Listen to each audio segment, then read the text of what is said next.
Indian history में तोप खाने या बारूद के इस्तेमाल की जब बात आती है तो सबसे पहले याद आती है पानीपत की पहली लड़ाई। 1526 का वो साल जब बाबर की तोपों ने दिल्ली की लोधी सल्तनत को ढेर कर दिया।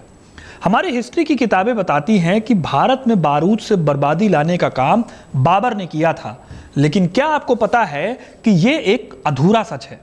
क्या आप जानते हैं कि बाबर के आने से भी काफी साल पहले भारत की धरती पर तोपें गरजा करती थी। ये आग नॉर्थ इंडिया के मैदानों में नहीं बल्कि दक्कन के पठारों में लगी थी। इसे लगाने वाला कोई मुगल नहीं था, बल्कि एक ऐसा एम्पायर था जिसने साउथ इंडिया की हिस्ट्री को हमेशा के लिए बदल दिया। ये कहानी है बहमनी सल्तनत की। बहमनी सल्तनत, जिसे इतिहास के पन्नों में अक्सर दिल्ली सल्तनत और मुगलों की ताकत के आगे दबा दिया जाता है, असल में यह सल्तनत मिडिवल भारत की सबसे डायनेमिक और सबसे कल्चरली वाइब्रेंट सल्तनत थी। यह सिर्फ एक मुस्लिम रियासत की कहानी नहीं है, बल्कि यह कहानी है एक ऐसे राज्य की जिसे बाहर से आए लोगों ने बसाया, जिसने लोकल कल्चर के साथ मिलकर एक नई पहचान बनाई और जो आखिर में किसी बाहरी दुश्मन से नहीं बल्कि अपने ही दरबार की साजिशों का शिकार होकर बिखर गई। आज मैं आपको इसी सल्तनत की कहानी सुनाऊंगा, कैसे मोहम्मद बिन तुगलक की गलती ने एक ऐसे साम्राज्य को खड़ा करने में मदद की जिससे अकबर और औरंगजेब जिंदगी भर लड़ते रहे। तो वीडियो को पूरा देखिएगा, क्योंकि अपना इतिहास नहीं जानोगे तो खुद को कैसे पहचानोगे। इस कहानी की शुरुआत होती है 14वीं सदी के मध्य से। दिल्ली के तख्त पर मोहम्मद बिन तुगलक का राज था। तुगलक ने अपने कंफ्यूज्ड फैसलों में से एक फैसला लिया था राजधानी को दिल्ली से दक्कन के दौलताबाद शिफ्ट करने का। बाद में कई दिक्कतों के चलते उसे राजधानी दोबारा दिल्ली ले जानी पड़ी, लेकिन इस एक फैसले ने सल्तनत को उभारने में बहुत बड़ा रोल निभाया।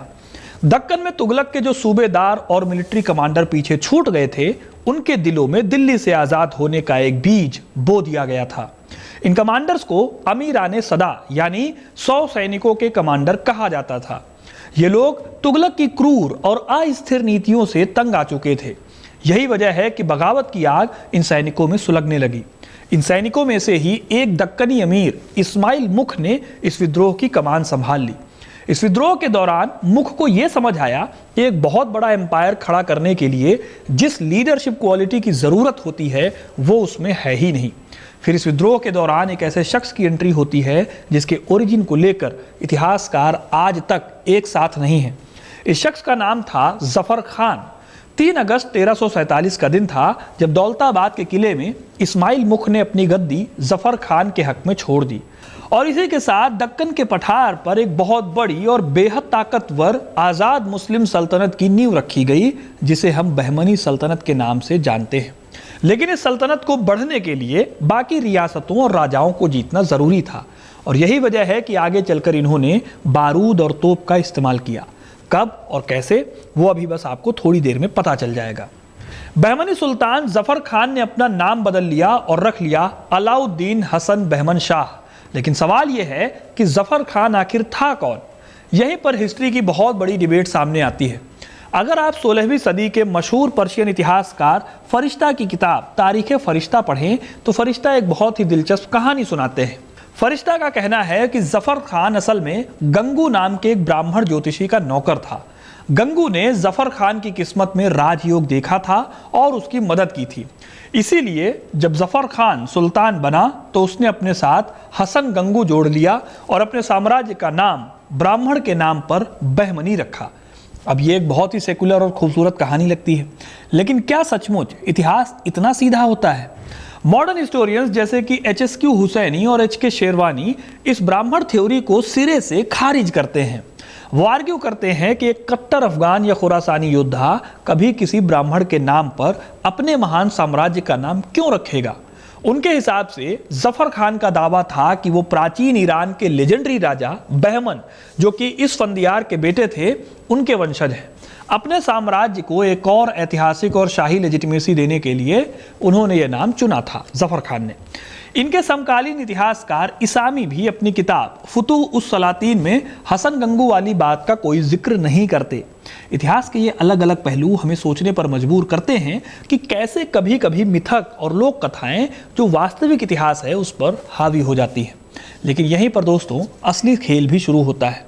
पहले दिन से जफर खान को पता था कि आगे बढ़ना है तो अपने को बचाना है। इसीलिए गद्दी पर बैठते ही अलाउद्दीन बहमन शाह ने समझ लिया कि दौलताबाद दिल्ली के बहुत करीब है और वहां से राज करना खतरे से खाली नहीं है। इसीलिए इन्होंने अपनी कैपिटल को साउथ की ओर गुलबर्गा में शिफ्ट कर दिया और इसका नाम इन्होंने रखा एहसानाबाद। गुलबर्गा एक काम का इलाका था, यह दक्कन के बिल्कुल बीचों बीच था, जो उसे नॉर्थ के हमलों से भी बचाता था और साउथ की सियासत पर नजर रखने की ताकत भी देता था। सुल्तान के सामने सवाल यह था कि वो तो मुस्लिम हैं, तो एक हिंदू डोमिनेटेड सोसाइटी को रूल कैसे करे। यहां पर बहमन शाह ने अपनी पॉलिटिकल मैच्योरिटी दिखाई। इन्होंने दिल्ली सल्तनत के सेंट्रलाइज्ड मॉडल को नकार दिया। इन्होंने अपने साम्राज्य को 4 तरफ यानी 4 प्रांतों में बांटा। गुलबर्गा, दौलताबाद, बरार और बीदर। हर एक प्रांत का एक तरफदार यानी गवर्नर होता था, जिसे टैक्स वसूलने से लेकर जस्टिस करने और अपनी सेना रखने की पूरी आज़ादी थी। ये दिल्ली में तुगलक के मॉडल से एकदम अलग था और इसने लोकल गवर्नेंस को बहुत ज़्यादा स्ट्रॉन्ग किया। लेकिन बात बस इतनी सी नहीं थी। आपको जानकर हैरानी होगी कि बहमन शाह ने अपनी ज़्यादातर बहुसंख्यक हिंदू प्रजा पर जजिया टैक्स नहीं लगाया। ये ठीक वही दौर था जब नॉर्थ इंडिया में फिरोज शाह तुगलक, जो ब्राह्मणों पर टैक्स नहीं लगता था, उन पर भी जजिया थोप रहा था।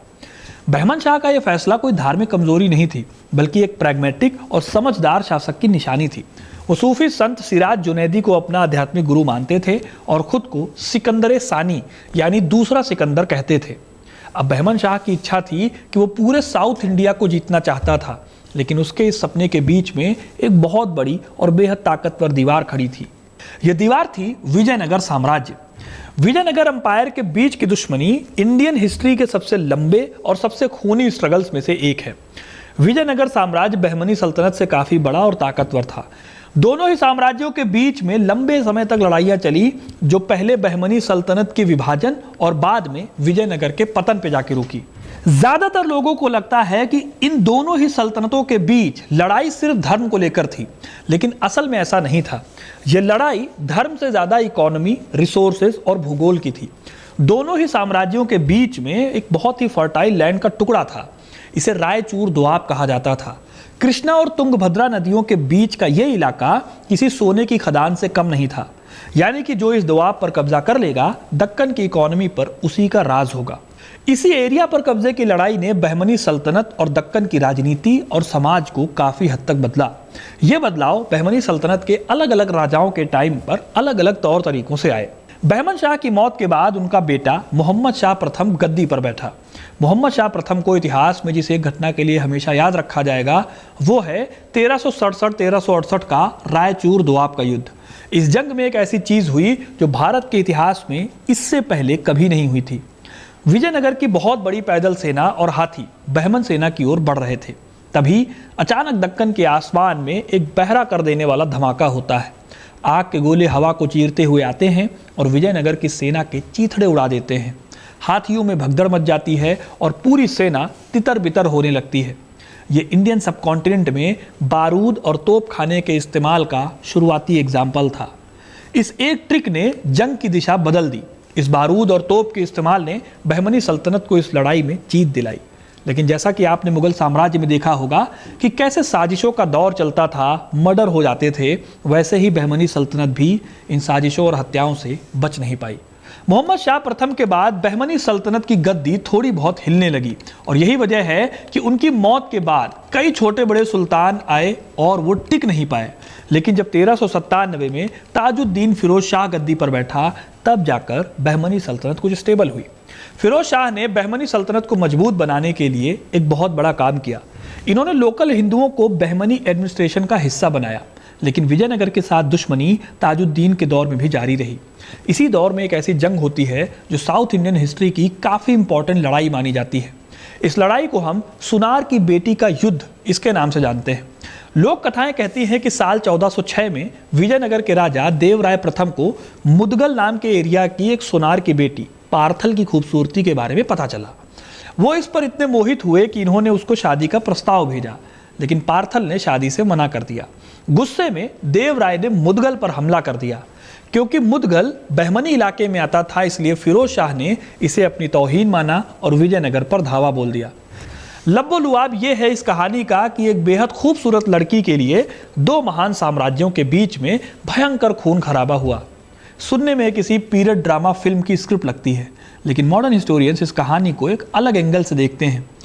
हिस्टोरियंस इसे लोक कथा का हिस्सा मानते हैं, जिसमें असली पॉलिटिकल इरादों को अक्सर रोमांटिक बनाकर दिखाया जाता था। मुदगल का एरिया उसी रायचूर दोआब में आता था जिसके लिए लड़ाइयाँ लड़ी जा रही थी। इसीलिए भले ही कहानी को एक रोमांटिक एंगल दिया गया, लेकिन ये लड़ाई भी वहाँ की ज़मीन और उसके रिसोर्सेज पर कब्जे के लिए ही लड़ी गई थी। हालांकि इस लड़ाई को फिरोज शाह हार गया और मुदगल एरिया विजयनगर एम्पायर के कब्जे में आ गया, और इसी के साथ बहमनी और विजयनगर की दुश्मनी में एक और दीवार जुड़ गई। फिर बहमनी की गद्दी पर एक और शासक आए, शहाबुद्दीन अहमद शाह प्रथम। इतिहास इन्हें अहमद शाह वली के नाम से याद करता है। वली माने संत। उनका यह नाम सूफी संत गेसु दराज के साथ उनके जुड़ाव की वजह से पड़ा। अहमद शाह वली ने 1422 में एक बहुत बड़ा फैसला लिया। इन्होंने बहमनियों की राजधानी को गुलबर्गा से हटाकर बीदर शिफ्ट कर दिया।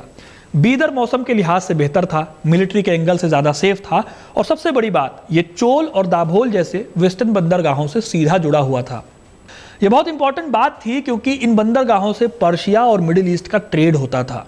लेकिन अक्सर जब सब कुछ सही चल रहा होता है तब कुछ ना कुछ गड़बड़ भी चल रही होती है। जैसे जैसे बहमनी साम्राज्य अपने शिखर की ओर बढ़ रहा था, उस साम्राज्य के अंदर एक धीमा जहर भी फैल रहा था। यह जहर था गुटबाजी का। अगर आप आज की राजनीति, आज की सोसाइटी के हिसाब से इस प्रॉब्लम को जोड़कर देखेंगे तो ये इनसाइडर बनाम आउटसाइडर की लड़ाई थी। आगे चलकर यानी वली के शासन के बाद बहमनी साम्राज्य में दो बड़े गुट बने। पहले थे अफाकी, जिन्हें गरीब भी कहा जाता था। ये वो लोग थे जो ईरान, इराक और सेंट्रल एशिया से ताज़ा दक्कन आए थे।